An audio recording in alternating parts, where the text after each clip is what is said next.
કયો અવાજ સાંભળીને સૌથી વધારે ડર લાગે છે? અવાજ છે, હા. જેમ કે ફિલ્મોમાં બતાવે છે, એ પેલો દરવાજો ખુલવાનો દરવાજો, અવાજ, કરીને જે આવે, પછી પગલાંનો અવાજ, કે બધો.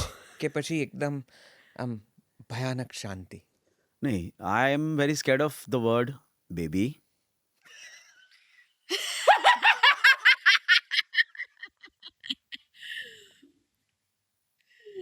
ઓકે. મને છે ને ખબર છે, એક રૂમમાં વોશરૂમનો દરવાજો હોય અને મેઇન ડોર હોય. તો છે ને ઘણી વાર તમે એક દરવાજો બંધ કરો ને તો ત્યાંથી વોશરૂમના દરવાજાનો અવાજ હા, આવે.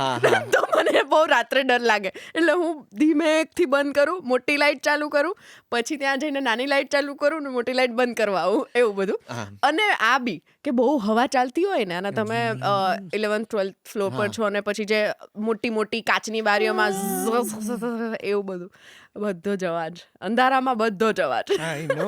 સૌથી સારું અને સાચું સસ્પેન્સ ક્યારે ક્રિએટ થાય છે? જ્યારે કંઈ ન દેખાતું હોય ત્યારે, જ્યારે તમને બધું જ ખબર હોય ત્યારે, જ્યારે દિમાગ કામ કરવાનું બંધ કરી દે ત્યારે, અથવા જ્યારે તમને કોઈક એમ કહે કે મને તારી એક વાત મળી છે, ત્યારે. રિયલ લાઈફમાં? બહુ રિયલ એન્ડ રીલ. હા, બાકી રીલમાં તો એવું છે જ્યારે કોઈ ના મરે ત્યારે. મને તો મારી એમ નહીં, ખાલી એમ કે એક વાત કહું અને પછી ના કે. હું એ જ કહું કે રિયલમાં કોઈ એમ કે ને યાર એક જાય. વાત કરવી છે, એટલે કોઈ પણ એક એકલામાં વાત કરવી છે, એક વાત કરવી છે, એટલે મેં કીધું એટલે ડર હવે શું આવ્યું. Yeah, that's so true. Yeah. That's so true. કોઈ એવું કે એક વાત કરવી છે, પછી આપણને એ તો હું જ બધાને કહી દઉં, એવું તો હું જ બધાને કહી, we need to talk to you. પછી પેલો એટલે જ માણસ કહું ને કે આ પેલું આ બેબી આ છે કે પેલો ચકરડી baby? ભમરડી ફર્યા કરે, આપણે અહીં સુઈ જવાનું. હા.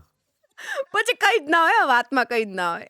કે તું સાંજે જવાનો છે, બસ આજ કહેવાનું.